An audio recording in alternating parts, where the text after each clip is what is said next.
digital transformation in the middle market. Come learn from Cisco about how companies can start this journey.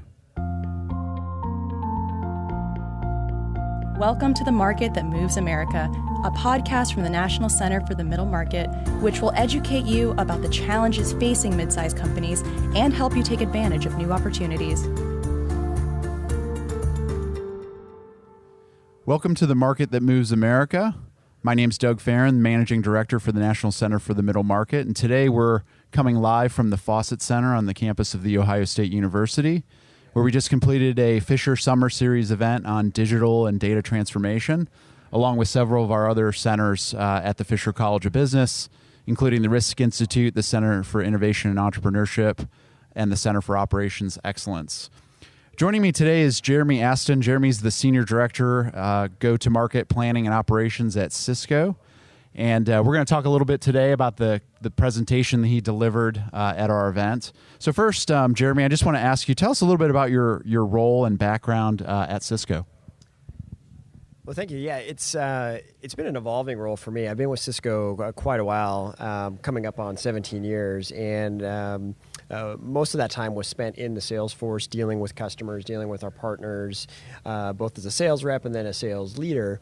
And like I mentioned earlier today, I noticed, a few years ago, the conversations were really starting to change pretty radically with our customers, right? They were not as interested anymore about features on boxes, maintenance questions. It was like, hey, I have legitimate outcomes I need to leverage technology for, and I need to drive to the business. I'm being held to new standards from the C-suite, and you as one of my strategic partners, I'm going to have to hold you to those new standards as well.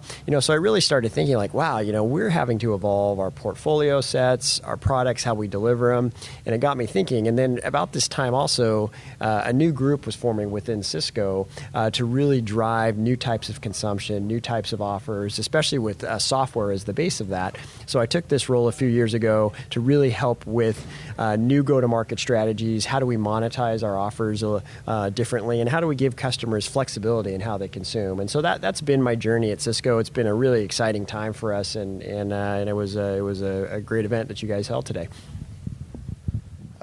You focused your presentation mainly on Cisco's own digital transformation and really how it applies to others. Can you talk a little bit about those four components that you shared in terms of those tenets? Yeah, well, as we know, we are a big tech firm, and in a lot of cases, we are the incumbent. And so we have definitely seen a huge rise in disruptive technologies, disruptive companies that are out there trying to get into various spaces that Cisco plays in and wants the customer market share. But when you think about how do you change models, it's not just about throwing new products or acquiring companies. It's having a very thoughtful strategy about how you go drive that.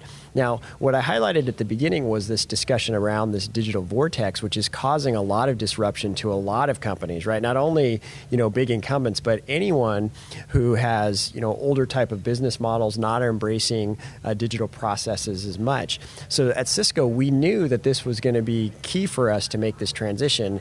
And our CEO, Chuck Robbins, made a very strategic hire when he was new into the role a couple of years ago by bringing a digital officer on to look at, hey, how do we reimagine the business within Cisco and delivering value to our customers? And B, just as important, how do we adjust our operating model to be more agile and flexible to support our customers, our partners, and our employees? And that's the journey we've been on. So once we got through this idea of, okay, there is a vortex happening, there is a lot of disruption, now we have to innovate on our business models, we have to be more agile with our operating model, and when we deliver new products and services to our customers, we've got to have this concept of continuous innovation so they see value throughout their life cycle with us. Yeah, I want to spend a minute maybe talking about the digital vortex and specifically the research associated with it. The National Center for the Middle Market, as a research organization, we're constantly looking at data about and for mid-sized companies. Can you tell us a little bit about that, what you've learned? You shared some interesting changes that have happened even in the 2 years that data has been collected. Just touch a little bit about that research. Yeah, we started about 2 years ago in partnership with IMD. It's a business school that focuses on executive education out in Switzerland. And together we partnered up for this Global Center for Business Transformation, really focusing on digital processes. And we gathered up about 900 executives globally and really went into some in-depth research on hey, what is this thing called digitization? Is it just hype? What is really going on with there? Is it really causing a lot of issues? And a lot of the readbacks and the research revealed that it is happening, and it's actually happening much faster, which was validated by some of the research we did just recently to check back from 2015. In 2015, we found that 40% of those surveyed said they were absolutely going to be facing major changes in their industry in the next few years. Some said it would happen in about 5 years, but almost all said that they would start feeling it within the next 3. When we looked even further, though, and when we revalidated some of those stats in 2017, they actually said it's happening much faster. It's happening now. I think the sobering stat, though, was that 2 years ago when we started the research, only about 25% of the companies had an active plan of how to address digital disruptors, new companies trying to take away their business. That has not actually moved that much. In the 2 years, it's now only a little bit less than a third, a little over 30%. So still, a lot of companies are still waiting on the sidelines. They're still trying to figure out what is their strategy going to do, because I think a lot of companies try to balance okay, when do I really move off of my core business, which has been the bread and butter for me for many years, into these new types of offers, these new types of programs to attract new customers or keep competitors out. And it is a real tough decision to make that senior leadership at all types of companies have to think about. You mentioned the importance of these two twin imperatives, the business model innovation, as well as the agile operating model. Can you tell us a little bit about what those two things share, maybe some of the implications, and maybe specifically what happens if you have one but not the other? Yeah, that's a great question. And when you think about business model innovation, it really is, what are the new ways that you are going to deliver value to your customers? We talk about the three forms of value: cost value, experience value, and now this new thing that's coming up more and more around platform value. And the real leaders in their industries are combining aspects of each to deliver that new type of experience, right? If you're just a cost leader and you lead because you have the cheapest product, right, that has scaling limits, that has a lot of inhibitors to you. Or if you're just an experience provider, same thing, right? The organizations that are bringing all of those together are really driving that innovation to their customers, and that is a huge uptick to their business, to their growth, in order for them to remain competitive in the marketplace.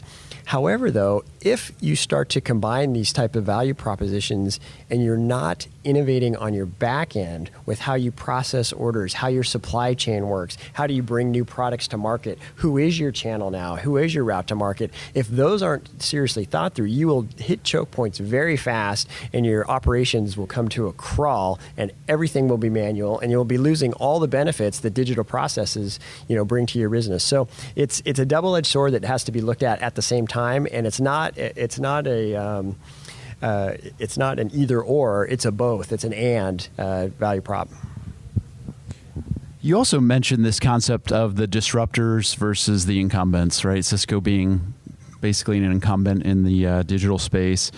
And as at the center, we focus a lot of our attention, obviously, on mid-sized companies, and we've seen examples of them being either of those. So what can middle market companies do to prepare themselves if they're the incumbent, right? They may see something coming down the road. You mentioned a lot of companies in the Digital Vortex survey being on the sidelines and not doing a whole lot to prepare. But as a mid-sized business, maybe doesn't have the resources or scale as a large company. What do you think these companies could be doing to prepare themselves?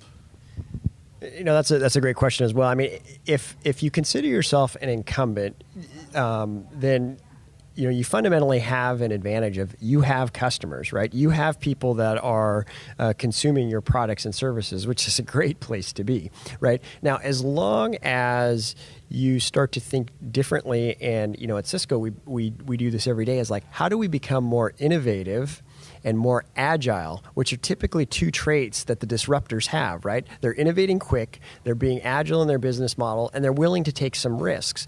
And so incumbents don't necessarily have to go, full bore on all three of those, but if they're mixing in aspects of new innovation, of agility, and they're willing to take some risks and some experimentation in their markets, they're setting themselves up for good success and a good way to build a solid practice, keep their customers, grow wallet share, and expand, right? Because, a company can always get more revenue out from an existing customer than out going and trying to find net new, right? So the ability to do that creates, huge value and upside for incumbents.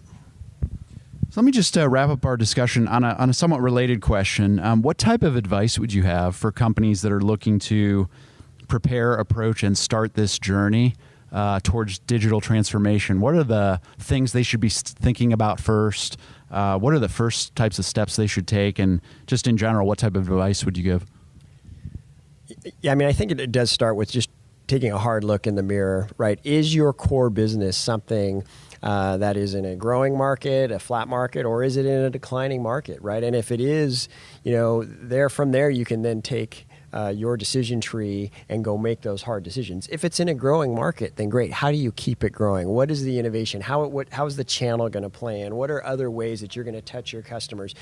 Those are questions you'll have to ask. Maybe it's in a declining market, but it's still a very profitable business for you. How do you gracefully continue to get that profitability out of that business unit, but knowing over time that's going to wind down and then move to something new? That is a real balancing act that the business development team, along with finance, along with product management, has to really think through as they take this journey. Because if you're not thinking through those, companies can easily find themselves disrupted. Their market share can then plummet, and then suddenly they have a declining business with no profit as well, and then that's an even worse story. So as long as they're always thinking, what's the next big thing to go after, either in their growth engines, or how do we wind down gracefully out of some of our maybe less growth engine businesses, I think they're in pretty good shape. Well, great. We really appreciate the time. I want to thank Jeremy for joining me today and for visiting Ohio for the event and being part of the podcast. We would invite anyone to subscribe to our podcast. You can find The Market That Moves America wherever podcasts are found. Subscribe, rate us, like us. And for more general information, visit our website, middlemarketcenter.org, where you can get all types of research, benchmarking tools, data about middle market companies in the U.S. So thanks for joining us today, and thanks, Jeremy.